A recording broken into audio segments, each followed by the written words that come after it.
No, let's just do it together. We want to change the field of view in here. And before I want to do that, let's just organize everything, because at the end, I want everything to be organized like we have it in here and here, right? In all of our project. And always we should organize everything so it will be readable and easy to develop it in future, right? Give it some update and fix any bugs, right? So first of all, there is some way to fix these kind of things. You can see this line is going through this, and there is some way to fix that. One way that many of developers do, they will put these getting the character movement or any component in here in below these set node or whatever node that needed, right? So one way to do it is like this. Okay, you will see it in YouTube a lot. So this is not my way. The best way for me is to do it like this, because it's easier to read it. But if we want to do it like this, you can see it go through this. So we can just change the position of this a little bit. Okay, so we have some space.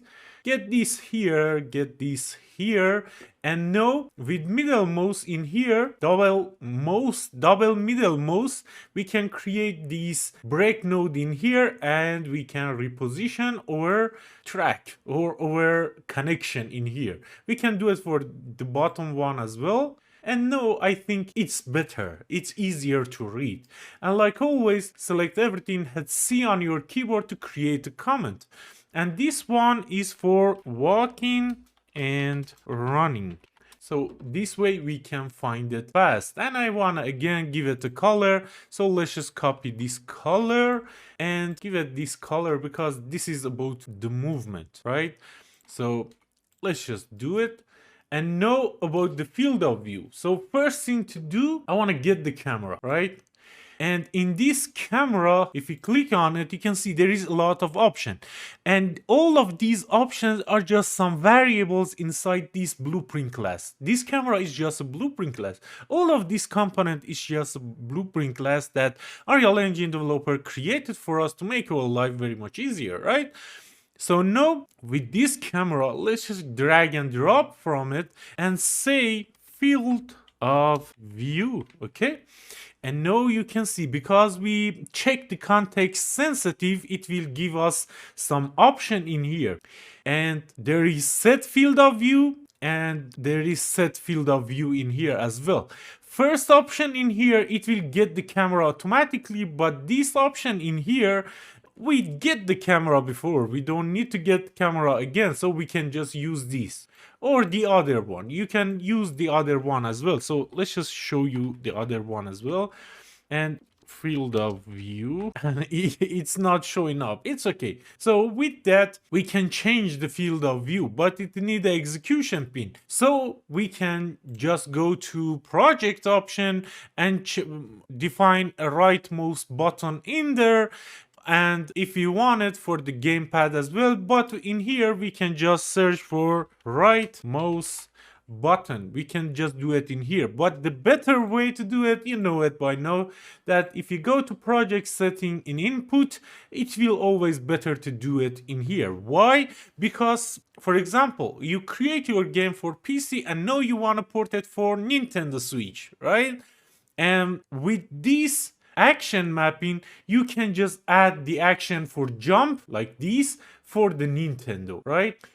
But right now we don't want to do that, so let's just add for right click, and in here I want to name it aim. Okay, when we right click we want to aim, right? So let's just select a input for it, and it is in mouse, and you can find the right mouse button in here. And if you want to add for gamepad, for example, you can find it in here, and you can add these always. And it's easy to port your game with these kind of doing the input section. So no, let's just delete that. We need the right mouse button and we call it aim. So no, let's just go here and right click and search for aim. Okay, it is in input, action event, and aim.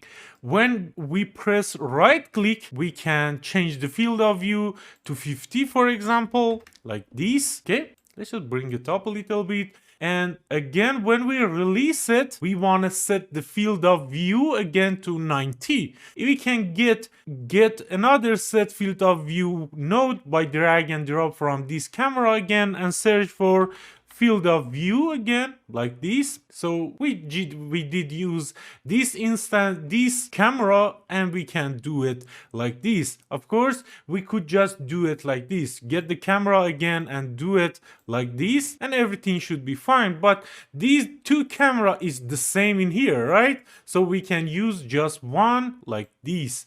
And when they release the aim event, when they release the right mouse button, we want to change the field of view to 90. Okay, everything cool with that? Let's just compile and run our game. And now if we right click, you can see we are zooming, right? Everything cool, we are zooming, and we can again walk, we can run, everything is cool. We just changing the field of view of our camera, right? So this is the first way to do it. There is other ways as well. In the next video, I will show you the next way of doing this kind of stuff. There is a lot of way to do it, and I want to show you most of them. This way is fine, but let's just learn all the ways out there.